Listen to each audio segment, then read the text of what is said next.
The rise of humanity. The galaxy had long been a tapestry of countless species, each with its own strengths, weaknesses, and histories. The Galactic Federation, the governing body of this vast region of space, was composed of civilizations that had reached remarkable heights in technology, culture, and knowledge. But amidst this sophisticated web of civilizations, one species stood out in a way that was both perplexing and fascinating: humanity. Humanity had never been the most advanced in terms of raw intelligence, nor had they mastered the complex technologies that some of the other races in the galaxy had perfected. In fact, they were often viewed with a mixture of curiosity and bewilderment by other species. Humans ranked somewhere in the middle of the intelligence spectrum. They weren't the most brilliant, nor the most primitive. They were, simply put, average, at least on the surface. Yet, as the Federation's council began to study humanity more closely, they soon realized that this average species was far more complex and unpredictable than they had ever imagined. It wasn't their intellectual prowess that set them apart. It was their resilience, their ability to adapt, and their unwavering determination to survive no matter the odds. While other species had excelled in certain areas, humans seemed to excel in one area above all: the ability to evolve and adapt to whatever environment they found themselves in. This adaptability became evident early in humanity's history. On their homeworld, Earth, humans had faced countless challenges. They had struggled through natural disasters, wars, plagues, and environmental degradation. Yet each time they had risen again, often learning from their mistakes and forging new paths forward. Unlike other species that had relied heavily on advanced technologies or specific environments to thrive, humanity had developed the ability to adapt to nearly any situation. They had colonized their world, then expanded to others. They had learned to survive in the harshest of climates, from the icy tundras of the poles to the searing heat of desert wastelands. This ability to endure and evolve had made them unpredictable. The Federation had always prided itself on its ability to plan, to anticipate the actions of other species. But humanity was different. They weren't bound by the same expectations. Humans could be pragmatic and scientific, but they could also be creative and spontaneous. They could appear helpless in the face of danger, and yet, moments later, surprise everyone with a solution that was entirely outside the realm of what anyone expected. Humans didn't just adapt, they innovated. Even with limited resources, they could create something out of nothing. One of the most astounding examples of this was humanity's history with space exploration. While many other species had relied on advanced technology to explore the stars, humans had begun their journey with nothing more than rudimentary rockets, but they had used their ingenuity to improve, to invent, to make their way to the far reaches of space. They didn't just send probes to distant worlds, they learned to live on them. They sent people into the cosmos with little more than their wits, and those same humans had built colonies on distant planets and moons, turning barren landscapes into thriving human settlements. Yet, despite all their accomplishments, humanity remained an enigma. Their intelligence was not their defining trait, nor was it their technology. It was their unyielding spirit, the refusal to ever give up. In the face of overwhelming odds, humans would always find a way forward. Their greatest strength was not the ability to conquer or destroy, but the ability to endure, to rise after every fall. In combat, this trait was especially evident. The Federation had witnessed many species in battle. Some fought with precision, their weapons sleek and deadly, powered by the most advanced technology the galaxy had to offer. Others were skilled in hand-to-hand combat, their bodies honed to perfection for battle. But humanity had a different approach. When placed on a battlefield, the average human soldier was often outclassed by more specialized beings. Yet, in the heat of the moment, these soldiers had an uncanny ability to turn the tide. They didn't always win because they were the strongest. They won because they refused to lose. Take, for example, a soldier armed with nothing more than a standard-issue rifle. This soldier might miss every shot, might struggle to even operate the most sophisticated of weapons. Yet, in a close-quarters confrontation, they could become unstoppable. Hand them a knife, and they became dangerous. Their resourcefulness, their quick thinking in moments of extreme stress, was what made them such formidable opponents. In the Federation's archives, stories circulated about humanity's combat prowess. One particularly telling story involved a human soldier, known simply as Captain Harris. Harris was not the most skilled marksman, nor the most experienced warrior. But when the Federation faced an insurrection from a rebellious alien species, it was Harris and his ragtag band of human soldiers who turned the tide. Armed with nothing but their determination, they fought off an alien force that was far more advanced technologically. How? By using their surroundings, adapting quickly to the environment, and exploiting weaknesses that the more sophisticated forces had overlooked. Harris had no advanced AI or targeting systems to rely on, but in the heat of battle, he made do with what he had, and he won. But it wasn't just in combat that humanity's true nature shone. In times of peace, they demonstrated an ability to connect, to form relationships with species that were as alien to them as could be imagined. Their capacity for empathy, for understanding, was something that set them apart. While some species in the galaxy saw themselves as superior, detached from other races, humans sought to build bonds. They were not always successful, but their willingness to try, to reach out even when the odds were against them, made them unique. This was why the Federation had long struggled to understand them. Humanity was not predictable. They did not fit neatly into any category. They were not the smartest, the strongest, or the most advanced. But they were something more, relentless, unyielding, and capable of turning any situation to their advantage through sheer force of will. And so, as the Council continued to debate humanity's role in the galaxy, one thing became clear: humans were far more dangerous than anyone had ever realized. Not because of their strength, their intelligence, or their technology, but because of their unique ability to endure, to overcome, and to continue moving forward, no matter the cost. This was why humanity would always find a place in the galaxy, because, when it came down to it, there was no force in the universe that could ever truly stop them. The unlikely heroes. The universe had always seemed like a place ruled by power, an endless expanse of stars and civilizations, where strength and dominance were the keys to survival. Some species in the galaxy had mastered the art of war, their fleets capable of overwhelming entire star systems. Others had focused on technology, creating devices so advanced they could manipulate time itself. Some civilizations, having achieved peace long ago, had perfected the arts of diplomacy, creating an elaborate network of alliances and treaties. But humans were different. They didn't fit into these neat categories. Though they were often dismissed by more advanced species as being little more than an oddity, a species of underachievers, they had proven time and again that their greatest strength was not in their advanced weapons or highly developed technologies.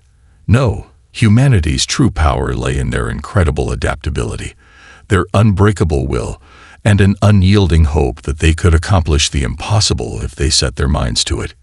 Even in the face of overwhelming odds, when everything seemed lost, humans could summon strength from places no one expected. It was precisely because of this unique combination of traits that humanity found itself in the position it did now, being called upon by the Federation during a time of desperate need. The galaxy's first encounter with a mysterious alien race known as the Trithak had been met with uncertainty. The Trithak were not only technologically superior to humanity, but their presence seemed to defy every understanding the Federation had about galactic diplomacy. They were an enigmatic race, shrouded in secrecy, speaking in a language that couldn't be easily deciphered and demanding that the Federation comply with their ambiguous and cryptic intentions. Their ships, gleaming with otherworldly metal, seemed to phase in and out of reality, as though they were bending space-time itself. Their message was simple, but terrifying: surrender or face destruction. The Council of the Galactic Federation had tried everything. Diplomatic efforts, attempts at communication, even showcasing the military strength of its combined fleets. But nothing seemed to work. The Trithak were unyielding, cold, and seemingly indifferent to the pleas of the Federation. Their refusal to engage in peaceful negotiations had thrown the galaxy into chaos, with several systems on the brink of collapse. Desperate and facing extinction, the Federation turned to an unlikely group: humanity. The Council had long watched humans with both fascination and confusion, often marveling at their persistence, but questioning their capacity to handle situations of such gravity. Yet, when the galaxy's situation seemed darkest, the humans were the ones who stepped forward. Captain Sarah Donovan and her crew were selected to undertake a mission no one else dared: to approach the Trithak and attempt to broker peace. Captain Donovan was an unassuming leader, a woman of average height, with dark brown hair tied back into a practical bun. She didn't have the deep, philosophical understanding of some of the galaxy's great minds. She wasn't the best fighter or the most brilliant tactician. What she did possess, however, was the heart of a true leader. Her decisions were guided by empathy, compassion, and the belief that every creature, no matter how alien, could be understood. Her crew reflected this same spirit. Individuals from all walks of life, each one bringing a unique perspective. Together, they embodied what humanity did best. They thrived when others doubted them. Her crew included Lieutenant Zeke Rios, a mechanic and expert in improvisation, and Dr. Maya Farrell, a linguist who specialized in untranslatable languages. Rios had once been a street racer on Earth, where he learned to improvise and think quickly when his custom-made vehicles failed. Dr. Farrell, on the other hand, had an encyclopedic knowledge of countless languages, but had never encountered something as complex as the Trithak. Her entire career had led her to study languages, but she had never been faced with a communication challenge like the one she now faced. Together, with a small team of soldiers and diplomats, they embarked on what seemed like an impossible mission: to meet the Trithak face-to-face and establish a dialogue, despite the overwhelming technological and intellectual gap between the two species. As they neared the Trithak's fleet, the crew of the human ship, Endurance, couldn't help but feel the weight of what lay ahead. The Trithak had already destroyed entire fleets with a flick of their fingers, and humanity had nothing but their instincts and determination to rely on. No advanced shields, no high-tech weapons, just the raw, unfiltered will to make a difference. Captain Donovan stood at the helm, looking out the window at the massive ships ahead. Her hands rested firmly on the controls, but her mind was racing. "If anyone can understand the Trithak, it's us," she said quietly, more to herself than to her crew. "Humans have a way of connecting that no one else does. We just need to figure out how to reach them." It wasn't just about negotiating with the Trithak, or even surviving their presence. It was about showing them that humanity was worthy of understanding. The Federation might have been capable of grand gestures, but humans operated differently. They had a way of making themselves indispensable. The crew was fully aware that their success was not guaranteed. In fact, the odds were stacked against them. But it was this very mindset, this willingness to confront the unknown, even when it seemed hopeless, that had propelled humanity to the forefront of galactic history. As the human ship closed in on the Trithak flagship, Donovan's crew prepared for the worst. But deep down, they understood something fundamental. Humanity's most potent weapon wasn't a weapon at all. It was their ingenuity, their willingness to look beyond the surface, to understand and communicate in ways that transcended technology. The Trithak, they would soon find, were not an enemy to be defeated. They were a puzzle to be solved. And humans, with their relentless determination and creativity, were uniquely equipped to solve it. "We may not have the biggest guns," Donovan said, "but we have something that's always worked: our ability to connect. Let's use that." With those words, the humans prepared to step into the unknown. They weren't warriors or scholars in the traditional sense. They were something even more remarkable. They were the problem solvers, the dreamers, the unlikely heroes of the galaxy. A test of will.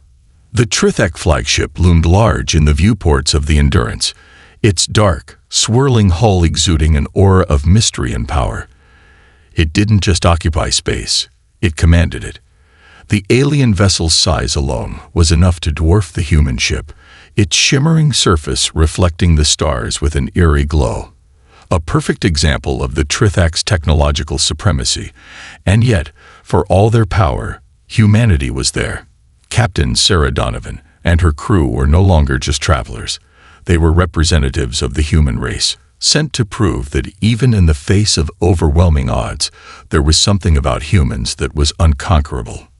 The tension on board the Endurance was palpable as they moved closer to the Trithek fleet. Donovan could feel her heartbeat quicken, a sense of both anxiety and exhilaration coursing through her. The rest of the crew, though outwardly calm, mirrored her nervous energy. They had no advanced weapons, no hidden technology to give them an edge over the Trithek. What they had was each other, and something even more powerful, the human spirit. They had their resilience, their ingenuity, and above all, their drive to survive and communicate. All systems are green, Lieutenant Rios reported from the engineering deck. His voice was steady, but Donovan could hear the edge of anticipation in his tone. Rios, a man of few words but great skill, had been instrumental in keeping the Endurance operational in the midst of countless obstacles. If anyone could keep the ship running under pressure, it was him. Dr. Maya Farrell, the ship's expert in linguistics, sat hunched over the communications console, her fingers flying over the keys. She had spent countless hours analyzing the strange patterns and frequencies in the Trithek transmissions. Nothing about the alien language made sense at first. It was not linear, like the languages of most species. It had no fixed structure, no familiar patterns. It seemed to bend and twist with every new encounter, as if the Trithek themselves were playing with the very fabric of communication. Farrell had spent years deciphering languages, but this was unlike anything she'd ever encountered. Yet, as time went on, a breakthrough came. She realized the Trithek didn't just speak. They emitted emotions, thoughts, and ideas encoded in frequencies. Their language wasn't one of words, but of resonance, and with this realization came the key to understanding them. "We're close now," Farrell said quietly, her voice betraying her calm exterior. "I think I've found a way in. I can tune into their frequency. We can communicate, but it will take time." A plan in motion. Humanity had never been a species to accept defeat easily. For centuries, they had fought against oppression, injustice, and adversity. From the earliest days of their civilization, humans had been driven by a relentless pursuit of progress. Whether it was in their struggles for independence, equality, or scientific advancement, humans had always found a way to overcome the odds. This trait, perhaps more than any other, was what made them unique in the vast, indifferent cosmos. Now, with the Danik on the brink of extinction, and the Xanthi threatening to crush everything in their path, humanity found itself at a crossroads. The coalition had proven itself unwilling to act. The larger, more established species had no interest in standing up to the Xanthi's brutal empire. They believed that the Xanthi were simply too powerful to challenge, that their war machine was unstoppable. But humanity wasn't like the others. They were small, relatively unknown, and still working to establish their place among the stars. But they had something the Xanthi didn't: the will to fight for what was right. Earth's leaders quickly realized that their species had no choice but to take matters into their own hands. They could not, in good conscience, watch as a peaceful and defenseless race was wiped out by a cruel and ruthless invader. But they knew they would need to be smarter, more creative than ever before. The Xanthi's brute force might have been unrivaled, but humanity's greatest strength had always been their ingenuity, their adaptability, and their relentless drive to find solutions, no matter how dire the situation seemed.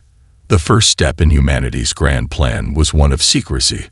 Earth had already become a part of the coalition, but their technology was still far behind the advanced races who held the real power. It wasn't just their ships and weapons that were lacking, but their understanding of alien technology.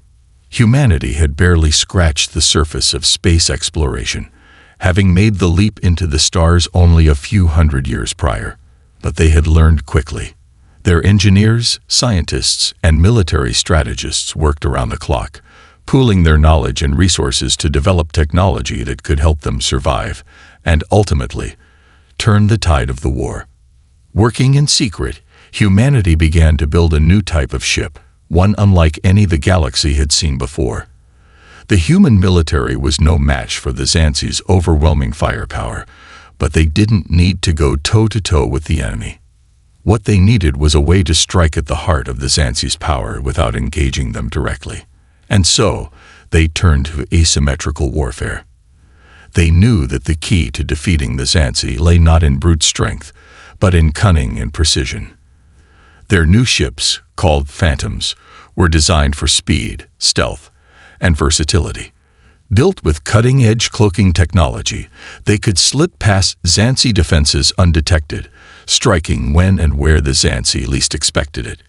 Each ship was armed with experimental weapons that could disable Xansi vessels without causing massive destruction, striking key targets like supply lines, communication hubs, and military installations.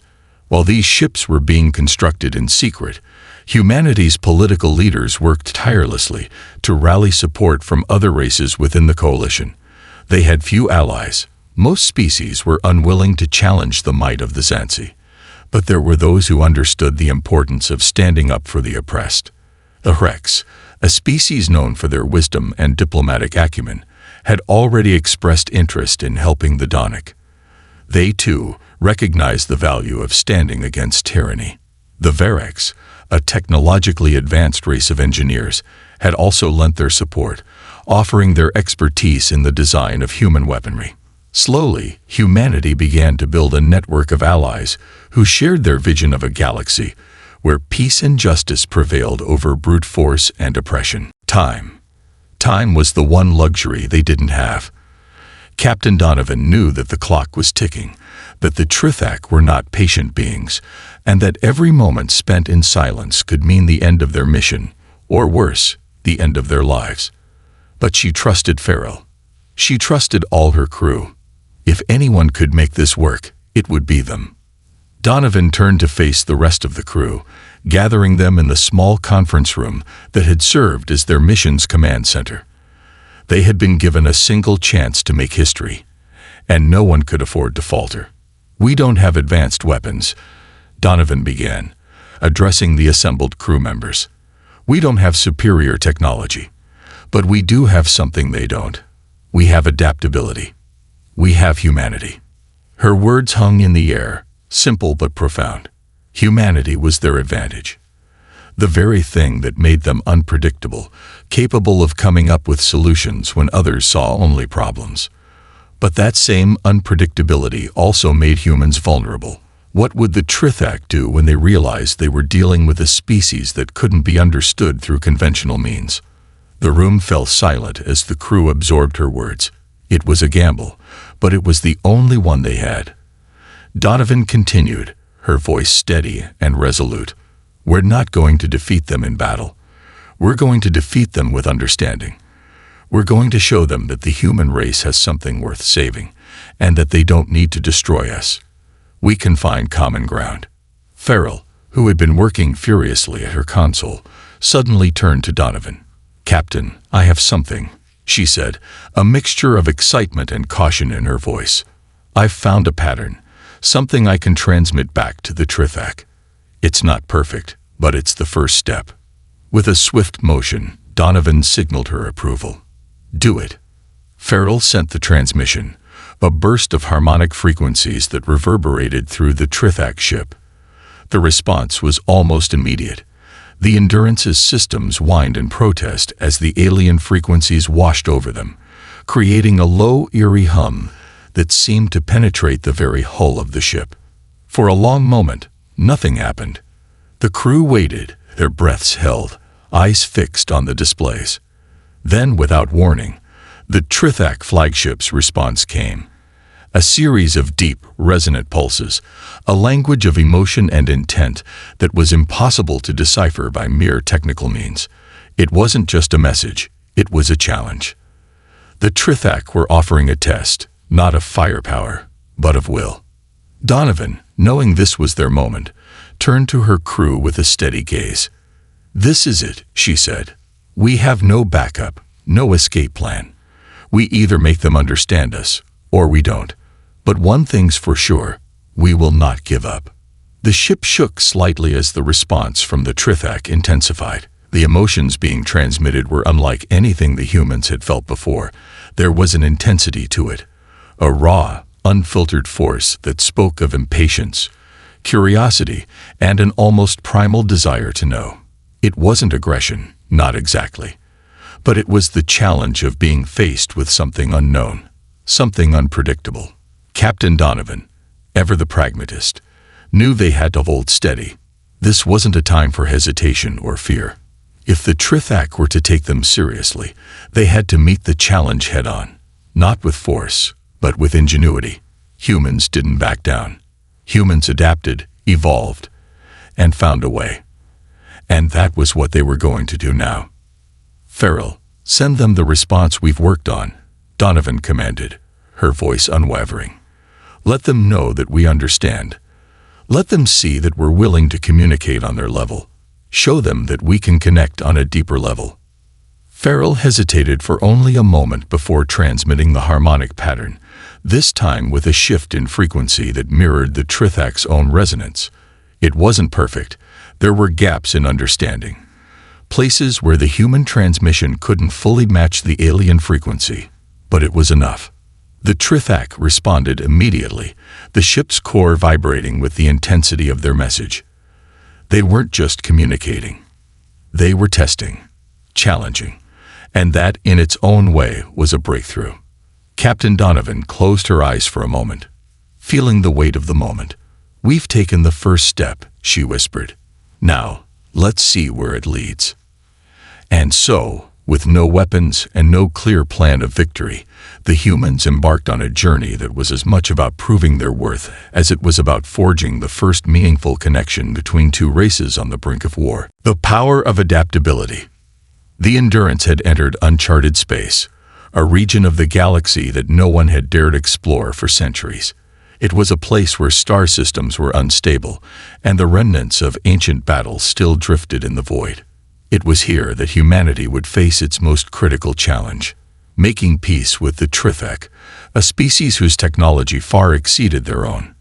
They were enigmatic, with abilities that made them seem like gods, their ships and weapons bending the fabric of space itself. Yet, despite these intimidating advantages, humanity had something the Trithak could not comprehend, an unyielding adaptability that allowed them to survive and thrive in the most adverse conditions. Captain Sarah Donovan knew that the path ahead was not going to be easy.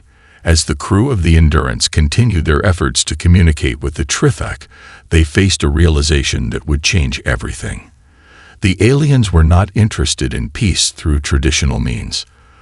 They were not simply conquerors or invaders. They were explorers at their core, seeking to understand, to expand, and to test the limits of their own power. But their methods were brutal and invasive, without empathy, without the understanding that cooperation could be more valuable than domination.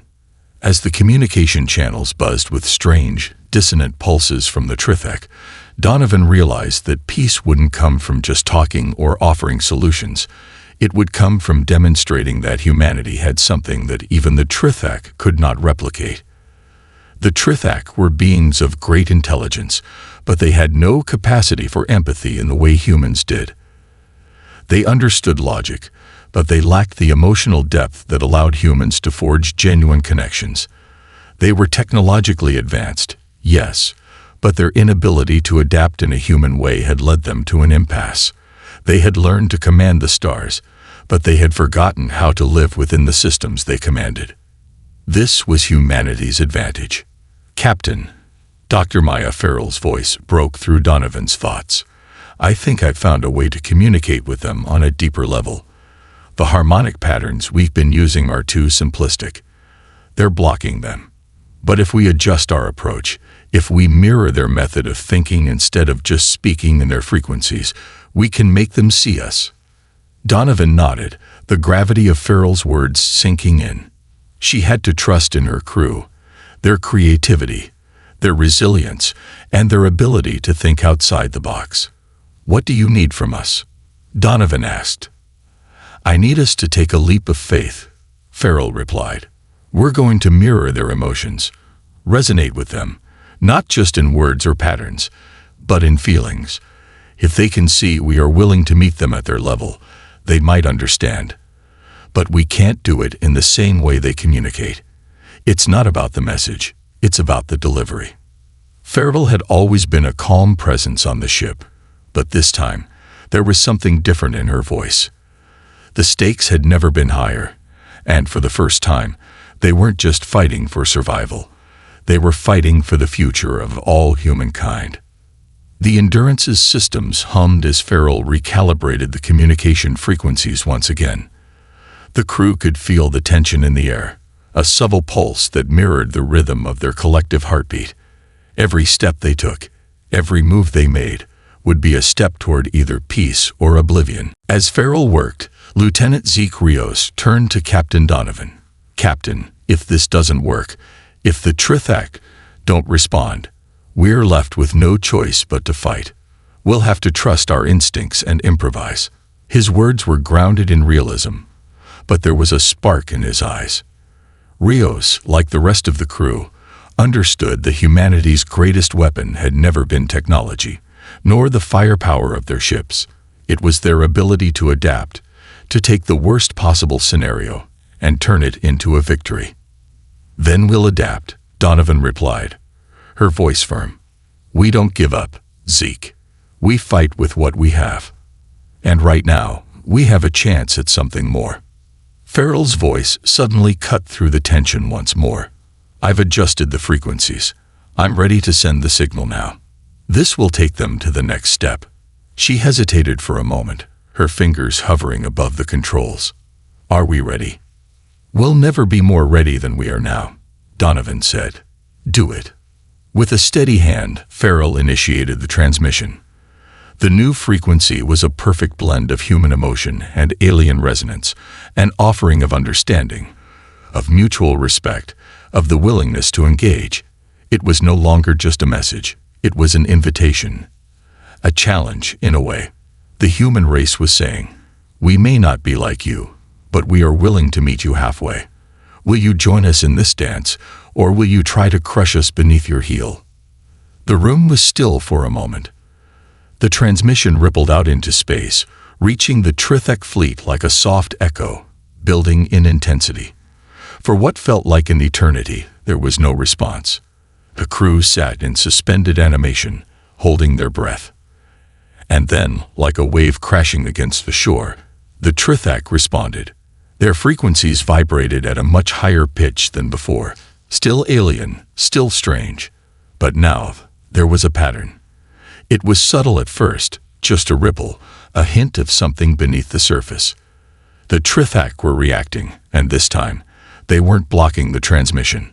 For the first time, they were listening. "What's happening?" Rios asked, his voice tinged with disbelief. "They're responding," Farrell said, her voice barely above a whisper, but not with aggression. "It's curiosity. They're feeling us. They're opening up to the possibility of something more." Captain Donovan could feel the pulse in her chest as the message continued to flood the communication channels. The Trithak, who had once seemed impervious to reason, were beginning to change. They were, in their own way, adapting, understanding that humanity wasn't like any species they had encountered before. Humans didn't need to dominate or destroy to survive. They simply needed to adapt, to understand. As the transmission reached its peak, the Trithak flagship responded with a final series of harmonic pulses, this time not of challenge, but of invitation. The vibrations were softer, almost musical, a language of their own, but one that acknowledged humanity's effort to communicate. They weren't offering peace yet, but they were acknowledging the potential for it. "Captain," Farrell said, her voice thick with emotion. I think they're going to listen. We've done it. We've bridged the gap." Donovan took a deep breath, feeling a sense of relief flood through her. They hadn't won yet, not by a long shot, but they had taken the first step. An enormous leap toward understanding. "We didn't give up," she said softly, looking at her crew. "We didn't let fear or uncertainty stop us. We did what humans do best. We adapted. It wasn't over, not by a long stretch. The real challenge was still ahead." But in that moment, the crew of the Endurance knew one thing for certain. Humanity was not just capable of surviving in the galaxy. They were capable of changing it. The unexpected turn. The moments that followed their successful communication with the Trithak flagship felt like a brief respite before the storm. Despite the breakthrough in understanding, Captain Sarah Donovan and her crew knew that peace would not come easily. The Trithak were an ancient species, their pride and sense of superiority ingrained over millennia. Their sudden willingness to engage was a victory, yes, but it was far from a guarantee of long-lasting cooperation. The humans had made the first step, but now the real test began. How could they sustain the fragile thread of trust they had woven between two vastly different species? Captain Donovan's thoughts were interrupted by the sharp chime of an incoming transmission. It was from the Trithak flagship, a direct link that surged through the communication systems of the Endurance. Farrell's fingers flew across the console as she brought the signal into focus, her brow furrowed with concentration. The rest of the crew, still riding the high of their initial success, turned their attention to the screen, waiting for the message that would define the course of the next phase of the mission. The transmission was brief but charged with emotion, a deep, resonant tone that rattled the bones of the human crew as it reverberated through the speakers. But there was something new in the frequency, something unexpected. For the first time since the encounter had begun, there was not just curiosity from the Trithak, but doubt. Their invitation to further communication was clear, but so too was the subtle warning embedded in the signal. The Trithak were testing them once more, unsure of the humans' capacity to handle what was coming next. "They want to meet in person," Farrell said, her voice trembling with a mix of excitement and trepidation. "But they're laying down a challenge. They've arranged a meeting on their homeworld, and it's not going to be easy." The crew's expressions darkened. A direct meeting was one thing.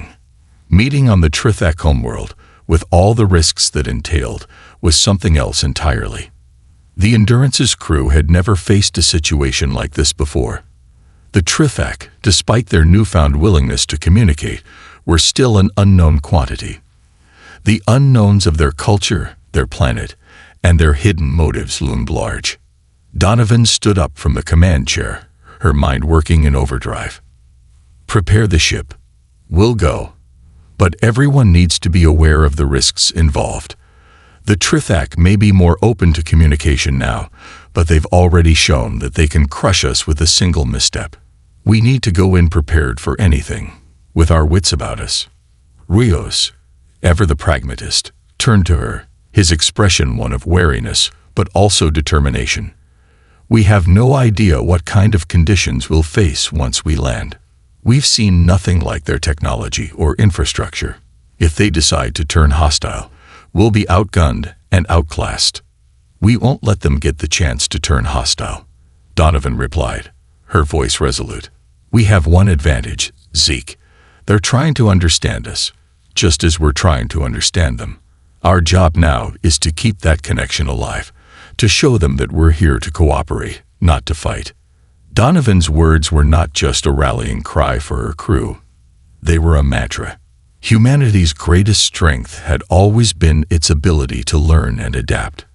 And now, as they prepared to face the unknown on the Trithak homeworld, they would rely on that strength more than ever. The turning point. The human resistance had ignited a fire across the galaxy. What had started as a handful of daring strikes against the Xansi military, executed by the Phantom Fleet, had grown into a full-scale campaign that was slowly but surely shifting the balance of power. The Xanthi, for the first time in centuries, found themselves losing ground. Their once unstoppable military machine was no longer invincible, and the humans were at the forefront of this newfound hope. The success of the Harbinger 9 operation had been a pivotal moment.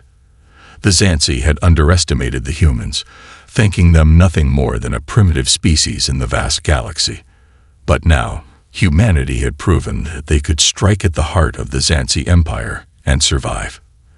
The damage to the Xanthi's strategic operations had forced them into a defensive posture, and they were no longer able to launch their usual overwhelming assaults. The Xanthi military, though still powerful, was reeling from the unexpected blows it had suffered.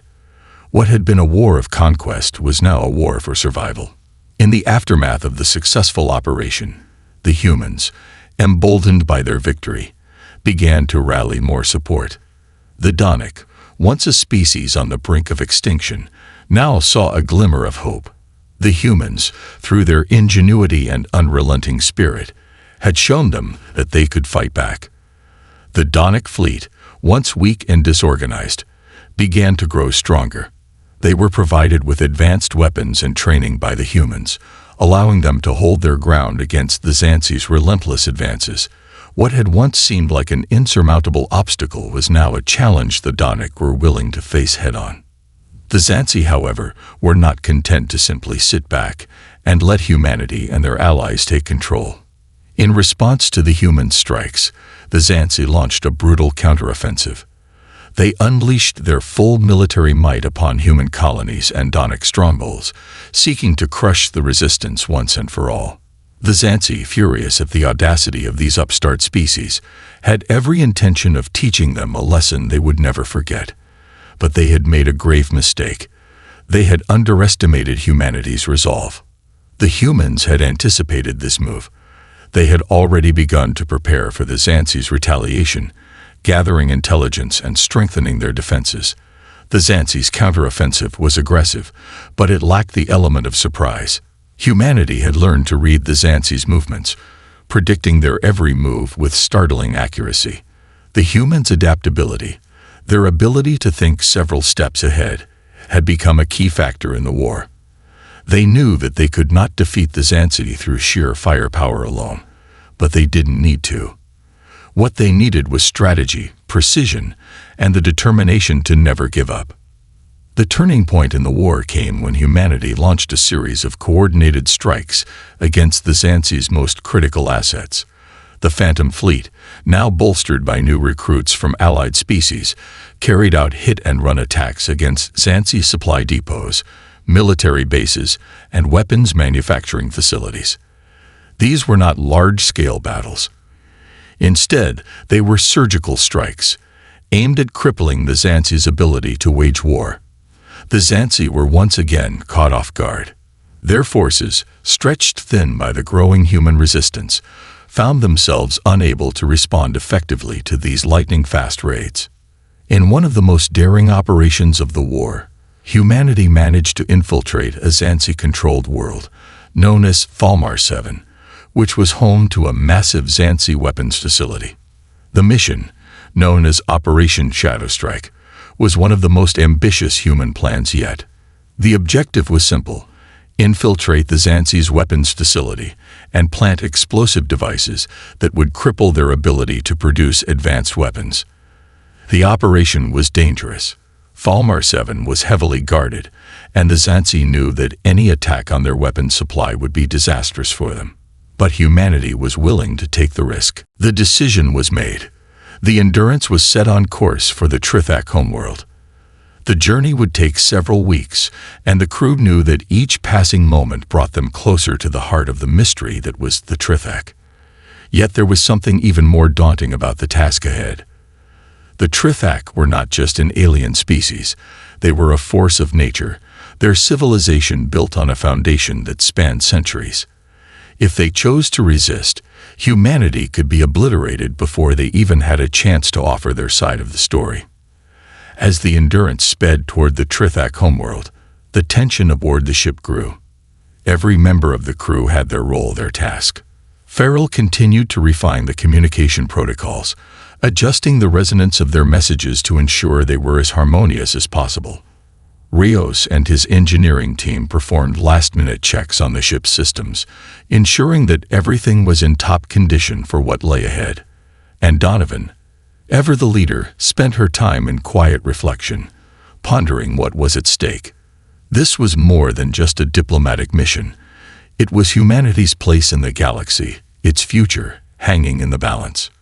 The Trithak homeworld, when it finally came into view, was unlike anything the humans had ever imagined. A sprawling planet with an atmosphere thick with swirling violet clouds, it looked almost like an abstract painting, beautiful yet foreign. The surface was a strange mixture of sharp mountain ranges and expansive crystal fields, as though nature itself had been shaped by an unseen force. The sheer scale of the world was enough to take one's breath away, but it was also a reminder of just how alien the Trithak were. Humanity had nothing like it, no point of reference, no familiarity. It was as if the planet itself were an extension of the Trithak's enigmatic nature, untouchable, intimidating, but strangely alluring. When the Endurance touched down, the crew found themselves standing on the precipice of an ancient alien world, surrounded by towering structures that pulsed with an otherworldly energy. They were met by a delegation of Trithak, tall, elongated beings with skin that shimmered like liquid metal, their faces hidden behind intricate masks that seemed to distort their features in a way that made them appear even more alien. Donovan's crew disembarked cautiously, but there was a sense of urgency in the air. This meeting could determine the course of not only their mission, but of all humanity's future in the galaxy. As they approached the Trithak, Donovan's heart pounded in her chest. She had no idea what awaited them, but there was no turning back now. This was the moment that would define everything. The Trithak's invitation wasn't just a diplomatic gesture, it was a test. And the humans, for all their resourcefulness and determination, had no idea how far the Trithak would go to see if humanity was truly worthy of their place in the galaxy. "Stay alert," Donovan whispered to her crew. "We've come this far, but this isn't over yet. Our adaptability is our strength. Let's make sure they see it." The air was thick with the unknown, and as the Trithak delegation advanced toward them, Donovan knew that whatever happened next, it would be a trial unlike any humanity had ever faced. A new alliance. The tide of war was shifting, and the Xansi were beginning to feel the pressure. They had once considered themselves the undisputed rulers of the galaxy, their military might a tool that crushed all opposition. But now, they found themselves on the defensive, struggling to maintain control of their vast empire. Humanity, a species that had been dismissed as insignificant, had proven to be a formidable opponent. With each successful strike, with each new victory, the human resistance grew stronger. The Xansi were forced to face the harsh reality that they were not as invincible as they had once believed. It was at this moment of vulnerability that a new chapter in the war began. Humanity, though small in numbers compared to the great empires of the galaxy, had become the unifying force that the oppressed races of the Coalition had been waiting for. For years, the galaxy had been divided, each species fighting for its own survival, with little regard for the larger struggles around them. The Coalition, once a symbol of unity and cooperation, had splintered under the weight of political infighting and self-interest. The Xansi had taken advantage of this fragmentation, preying on weaker species, including the Donic, who had been all but wiped out in their conquest. But now, as the Xansi's hold on power began to crumble, the galaxy's oppressed races saw a glimmer of hope. Humanity's rise had reignited a spirit of resistance in the hearts of those who had long been silenced. The Xansi, in their arrogance, had underestimated not just the humans, but the deep desire for freedom that lay dormant within the galaxy's many species. With the Xansi faltering, it was time for the galaxy to unite, not under the flag of one mighty empire, but under the banner of hope and justice. Humanity, with its unique ability to inspire, became the catalyst for this new alliance. The humans had always been a species driven by a sense of justice and fairness, and now their actions spoke louder than any diplomatic negotiation ever could. The Rex, a species known for their diplomatic prowess and wisdom, were among the first to recognize the significance of humanity's efforts. They had watched from the sidelines as the Xanthi rampaged across the galaxy, but now they saw in humanity a kindred spirit, one that was not only willing to fight for their own survival, but for the survival of the weak and oppressed. The Rex, though not a military power themselves, had long been skilled in the art of negotiation and coalition building. They offered their support to humanity, not with weapons, but with influence. The Rex had the diplomatic connections to bring together the disparate races of the coalition, and they used that influence to forge new alliances. The Verex, a technologically advanced race of engineers and scientists, also came to the table, offering their expertise to help humanity develop more advanced technologies to counter the Xanthi threat. The Verex had long admired human ingenuity, and they saw this as an opportunity to put their skills to the test in a way that would benefit the entire galaxy. Other races, too, began to join the growing alliance. The Nomadi, a nomadic species known for their vast knowledge of the galaxy's underbelly, pledged their support in exchange for the promise of a greater voice in the coalition's future. The Geros, a race of formidable warriors, offered their military prowess to fight alongside the humans and their allies, seeing in the Xanthi a common enemy. Slowly but surely, the ranks of the human resistance grew, and the coalition of oppressed species began to take shape. With the galaxy's once divided races coming together under humanity's leadership, a new alliance was born. This alliance was not simply a military coalition, but a symbol of unity and resistance against tyranny. It was built on the belief that, no matter how small or weak a species might seem, they could make a difference when they stood together.